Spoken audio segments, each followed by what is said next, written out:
Salut à tous, j'espère que vous allez bien. Moi, je vais très très bien.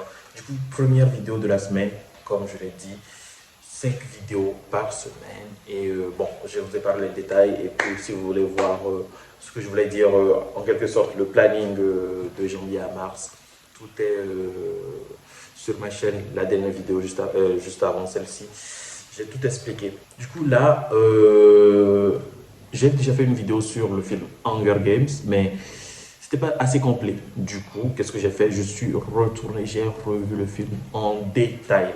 Je l'ai revu en détail et voilà, je suis là pour faire un débrief. J'ai eu plus de recul cette fois-ci sur le film parce que dans la première réaction, j'étais comme un fanboy du film. Or, de base, moi, je n'avais pas suivi la saga, les gars. Je n'avais pas du tout suivi la saga, la trilogie des Hunger Games. Moi, j'ai commencé par celui-ci.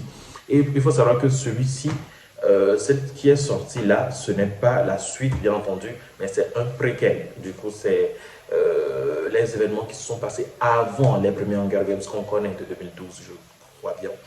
Donc, dans cette phase, on voit que notre héros, le doyen Snow, Coriolanus Snow, est plus a un côté plus humain de ce côté dans ce film et par rapport aux monstres qu'on voit dans le film. Donc, du coup, on va commencer et s'il vous plaît, n'oubliez pas de liker, de vous abonner et de dire en commentaire ce que vous avez pensé du film et si vous l'avez suivi ou pas encore, allez le suivre en même temps parce que cette vidéo va contenir du spoil. Allez, on se retrouve tout de suite. J'ai l'honneur de vous présenter le créateur des Hunger Games en personne, le doyen Casca Highbottom. Le créateur des Hunger Games, comme on nous a présenté dans le film, dans ce préquel, on nous a dit que c'est le doyen Casca Harry Potter qui a, lui, inventé le jeu. C'est lui le créateur en personne.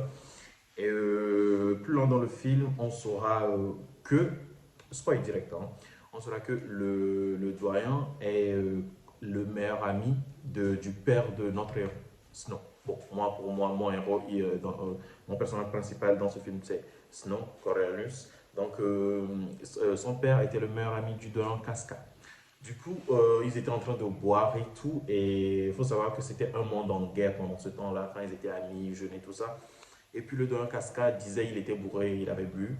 Il était bourré, il disait, s'il pouvait y avoir une sorte de punition à infliger aux esclaves, entre guillemets, du coup, c'est là qu'est né les Hunger Games. Donc, il a dit le but, tout ça, tout ça. Et il avait écrit sur un papier. Papier que quand il est tombé dans les pommes, le père de Snow l'a pris directement et a envoyé et l'a montré à Gold, le docteur Gold, et le docteur Gold l'a mis en place directement. Du coup, le gars, il s'était réveillé et puis il a regretté. De base, genre, il parlait sous le coup de l'alcool. Ce n'était pas lui, il a vraiment regretté. Donc, tout au long du film, il avait une haine envers la famille de son meilleur ami. Du coup, puisque son meilleur ami est mort, de raison, je ne sais pas. Du coup, son meilleur ami est mort, mais il vouait une haine envers son fils Kesno.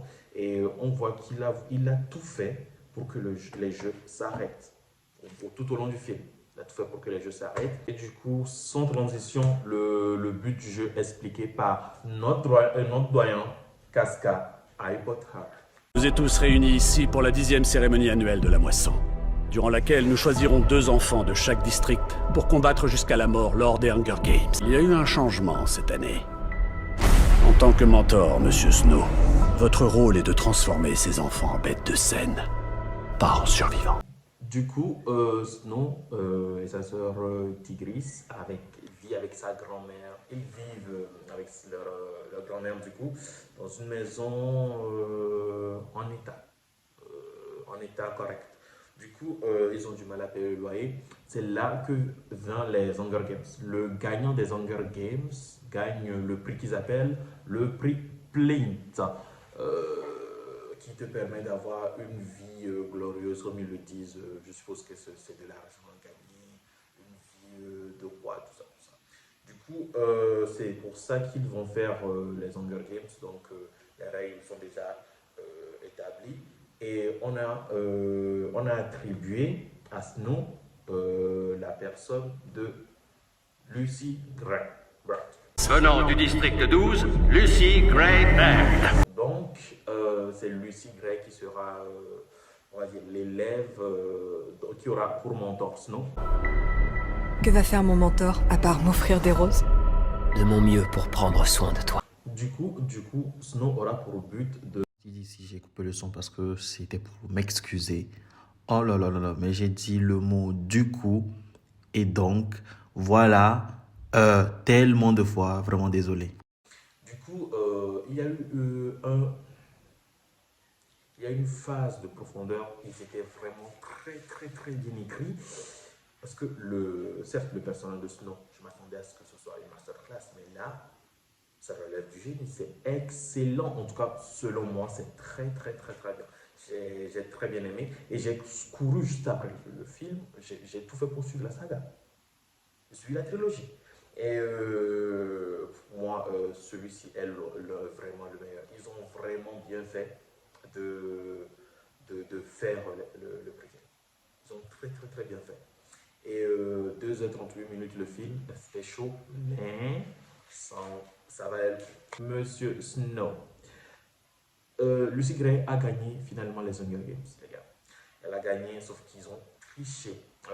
Je ne vais pas spoiler tous les événements du film. Et les images que vous aurez là sont des images juste tirées du trailer. Donc, pas de spoil du film concrètement en termes d'images. Ne vous inquiétez pas. Et du coup, elle a triché pour gagner. Les organisateurs l'ont su. Et le doyen Casca, notre doyen, n'a pas condamné la fille. Elle a été déclarée comme gagnante et a été renvoyée à son district. Mais, quant à Snow, vous avez vu la coupe du début. Il s'est fait raser la tête. Regardez-moi ça. Raser la tête complètement. Bon, il y a encore quelques... C'est à peu près court, mais je pense que j'en ai plus que lui à ce stade. Donc, c'est très grave pour une personne qui avait une chevelure parfaite, même si la chevelure parfaite, pour moi, c'est toujours direct dans Grey's Anatomy. Je ne veux rien inventer, pas de débat. Et donc, voilà. On a Lucy Gray qui est tombée amoureuse, finalement, de Snow. Snow, qui par ailleurs... vu qu'il a été condamné du fait qu'il a triché aux Hunger Games, s'est fait raser la tête et s'est fait directement muter au district 12. Le district 12 du coup. Et vous imaginez bien que leur relation était en suspens. Donc, ils ont pu reprendre. Dès qu'ils se sont vus, le gars s'est battu pour cogner un gars pour défendre Lucy Gray. Le lendemain, ça a fini en galoche. Donc, et ensuite, ils ont passé du temps ensemble. Et on voit petit à petit que le personnage de Snow, parce que ça m'a paru très. Pour une personne qui a commencé avec la trilogie, c'est une descente de 1000 étages. Le monstre qu'il y a dans la trilogie n'a aucun rapport avec notre Snow. Notre Snow, c'est littéralement un personnage aimable. Genre, il veut aider sa famille, il aime vraiment Lucy Gray, on est d'accord. Et les événements se sont enchaînés, dont est intervenu Sejanus, le meilleur ami de Snow. Des monstres! Vous êtes tous des monstres! Le Sejanus se culpabilisait, disait tout le temps que c'était des monstres d'organiser ces jeux et que c'est, comment dire, vu qu'ils viennent de ce district, que c'est inhumain, que ce sont des humains de ne pas traiter, de ne pas les traiter, de ne pas, je ne sais même plus parler, de ne pas les traiter comme des esclaves. Et donc, vu que lui aussi il a été muté là-bas, il a tout fait pour être muté là-bas. Pourquoi? Je ne sais pas. Et il a décidé, depuis qu'on fait ça, il a décidé de les aider par tous les moyens. La naïveté, il les donnait de l'argent, il voulait les aider à fuir, tout ça. Sauf qu'ils se sont servis de lui, ils ont pris son argent pour payer des armes, pour se rebeller, tout ça. Là, vu que notre personnage Snow a compris que ça risque de devenir la mouise, il a fait un petit enregistrement, vous allez comprendre, et envoyé au docteur Gold pour s'en laver les mains de cette histoire. Et voilà, c'est ce qu'il a fait. Et le personnage de Sejanus s'est fait pendre. Ensuite, Lucy Gray et Snow se sont disputés suite au fait que Snow a tué la fille du maire. Voilà, la fille du maire du district. Et donc, voilà, il fallait qu'ils fuient. Donc, ils ont fui. Et la seule personne étant encore au courant, à part ceux qui étaient là, et sont toujours vivants, c'est juste Lucy Gray. C'est juste Lucy Gray qui est encore au courant de cela. Et Lucy Gray, il y a eu une scène de fin qui m'a vraiment paru bizarre, dans le sens où Lucy Gray songeait littéralement à pouvoir peut-être trahir Snow, parce que là, elle a quitté. Ils se sont rentrés dans une petite maison, dans un petit chalet vite fait. Elle est sortie disant qu'elle va aller cuire un truc.